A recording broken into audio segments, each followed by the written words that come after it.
حضرات السيدات والسادة مشاهدينا الكرام في كل مكان، أسعد الله أوقاتكم بكل خير، ولا ومرحبا بكم في نقل تلفزيوني مباشر لمباريات المنتخب الوطني المغربي وللقاء الودي الثاني بعد أن تابعنا مباراة المنتخب الوطني المغربي أمام المنتخب الموزمبيق.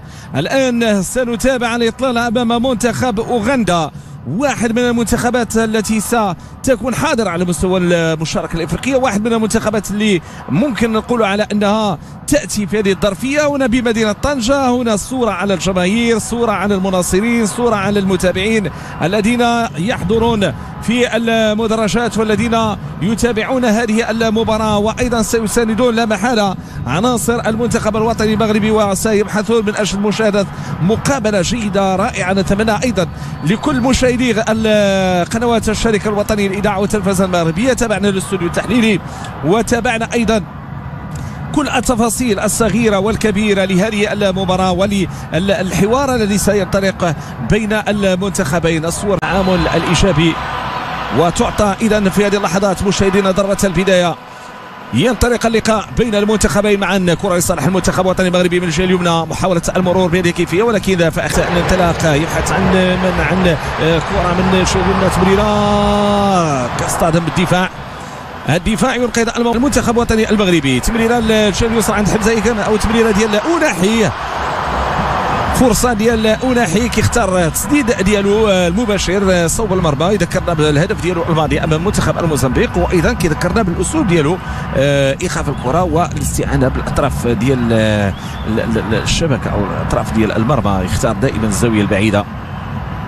هذه واحدة من الفرص اللي أصبح من الملاعب المجهزة. كرة ممتازة، محاولة دخول داخل منطقة الجزاء والتغطية تأتي من جانب الحارس. فرصة صارت الكرة بهذه الكيفية نحو الجهة اليسرى، تمريرة عرضية، فرصة جول. الهدف الأول جول.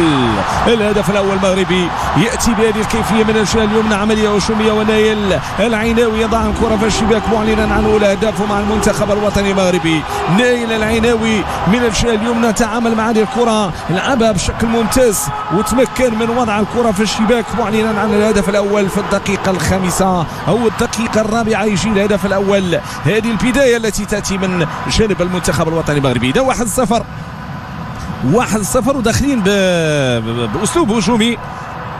وهذا الوالد يونس العيناوي الأب، أحد نجوم كرة المضرب المغربية، الابن سجل في الملعب والأب في المدرجات يناصر والأب في المدرجات يتابع، وأيضا نشاهد الطريقة والكيفية التي أتت من خلال هذه الكرة.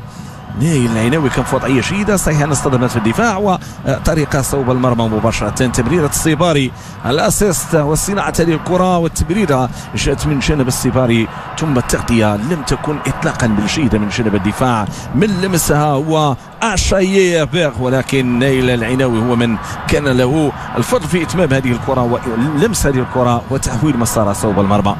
1-0 أحسن بداية، 1-0 أحسن سيناريو ممكن نشوفوا شباك العديد من المنتخبات في القارات العالمية، ونشوفوا هذه محاولة بهذه الكيفية. وقبل ذلك هناك رأي مرفوعة من الحكم. قلت على أنه المقابلة دي دربها كرة لصالح المنتخب الوطني من اليمنى، كرة اختراق، تمريرة عرضية، فرصة الهدف الثاني. يلا نايل العيناوي يبحث عن تسجيل الهدف الثاني، تبتسم له المباراة كما تبتسم أيضا لإبراهيم دياس اللي كان قريب في اللقطة الماضية.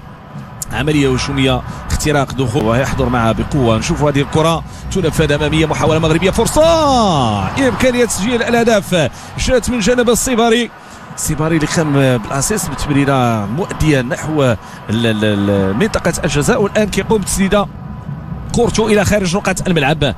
كرة القدم اللاتينية كان فيها تفوق على المنتخب الشيلي، كان في هذه عملية هجومية، كرة من دياز، محاولة المرور، العبور، الحكم لم يعلن عن ضربة جزاء بل يقول مواصلة اللعب.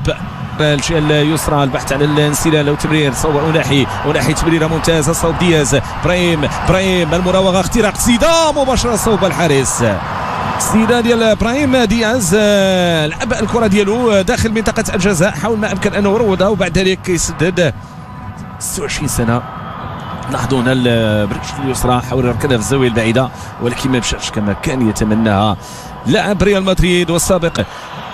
استحضار للبداية بداية لبناء العمليات الهجومية بهذا الشكل. محاولة المنتخب الأوغندي إلى خارج رقعة الملعب، إلى خارج رقعة الملعب.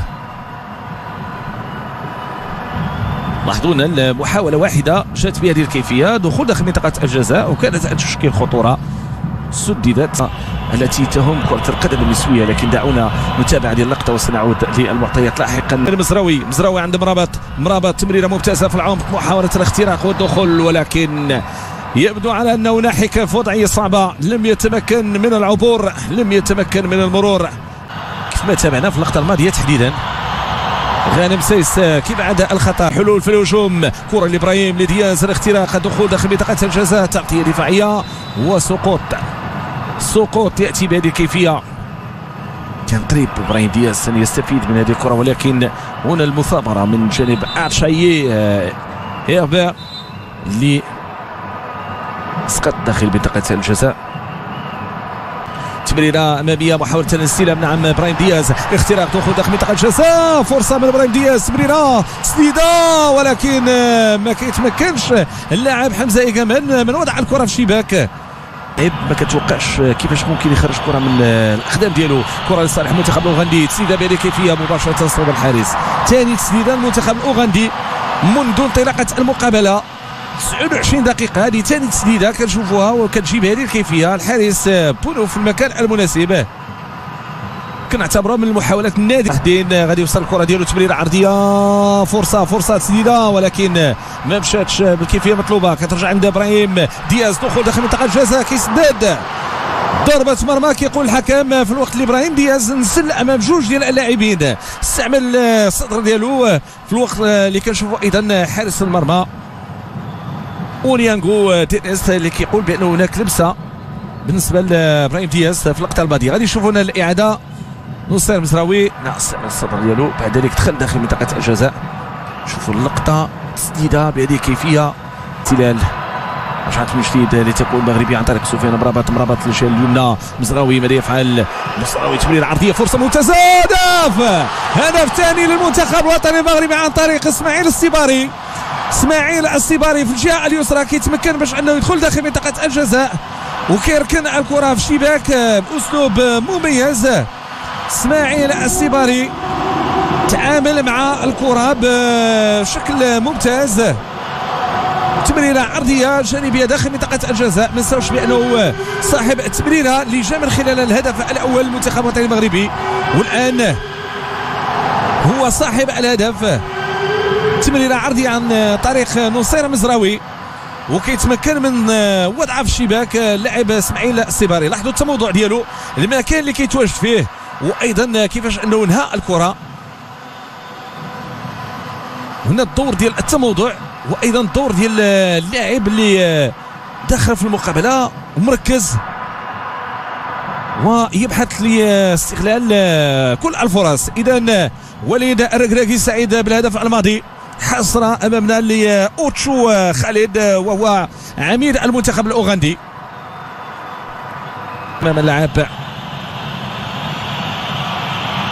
كرة الجهة اليسرى، محاولة المرور كدولية، كرة في الجهة اليسرى، أنس صلاح الدين يرفع هذه الكرة داخل منطقة الجزاء ومباشرة في الشباك الخارجية.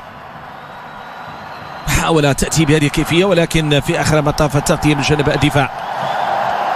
وأيضا محاولة صلاح الدين، أنس صلاح الدين، كون شنب مزراوي، تمريرة جيدة عن طريق أوداحي تسديدة جميلة. الحارس ما تمكنش من إيقاف هذه الكرة. أوناحي ملي كياخذ الكرة كيزيد الأمام بعد شيء، وبعد ذلك كيسدد بقوة، كان ممكن أنه يسجل الهدف الثالث. لاحظوا الطريقة ديال التسجيل أو تسديد الكرة من تنفذ هذه الكرة داخل منطقة الجزاء، رأسية، محاولة تعامل مع هذه الكرة، ولكن إلى خارج رقعة الملعب.